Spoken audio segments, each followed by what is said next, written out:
अब बात करते हैं इनके क्रिश्चियन MLM मॉडल की कि ये कैसे अपने अंडर 3-4 लोगों को जोड़ेंगे। इन्होंने भारत में बड़े बड़े आलीशान चर्च बनाने में पैसा खर्च नहीं किया। क्यों?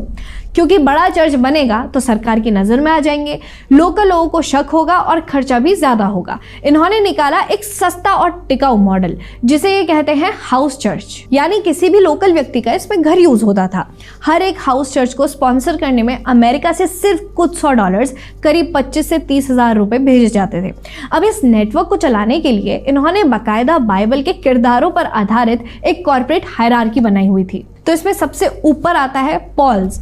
ये होते हैं टॉप लेवल के रीजनल मैनेजर्स। इनका काम होता है बड़े फंड्स को मैनेज करना और अपने नीचे नए एजेंट्स भर्ती करना। दूसरे नंबर पे आते हैं टिमोथीज।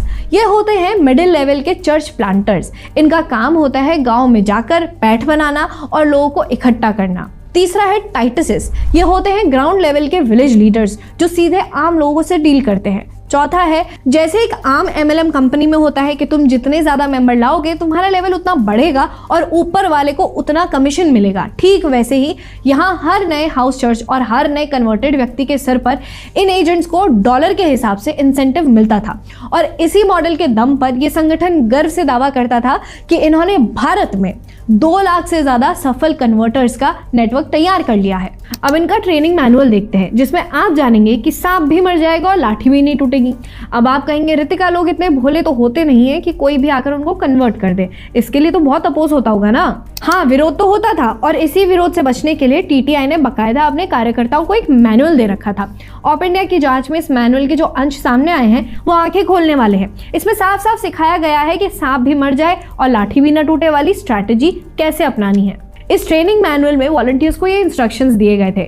नंबर 1, हिंदू मेजॉरिटी गांव में सीधे जाकर अपनी पहचान मत बताओ, पहले वहां के लोकल लोगों से घुलने मिलने का नाटक करो। नंबर 2, गांव में जो कास्ट लीडर्स या बड़े बुजुर्ग हैं सबसे पहले उनसे दोस्ती करो, उनका भरोसा जीतो। अगर गाँव का मुखिया या बड़ा नेता आपके पक्ष में आ गया तो बाकी गाँव को संभालना आसान हो जाएगा।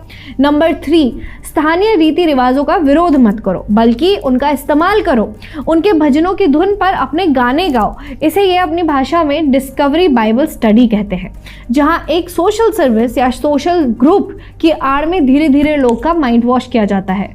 इनके इस खेल में अकेले TTI शामिल नहीं था। अमेरिका और कनाडा के कई बड़े बड़े चर्चेस जैसे केंसिंगटन चर्च, वुडडेल चर्च और मिशन ग्रोव चर्च इन्हें लगातार बैक एंड सपोर्ट, पैसा और ट्रेनिंग दे रहे थे।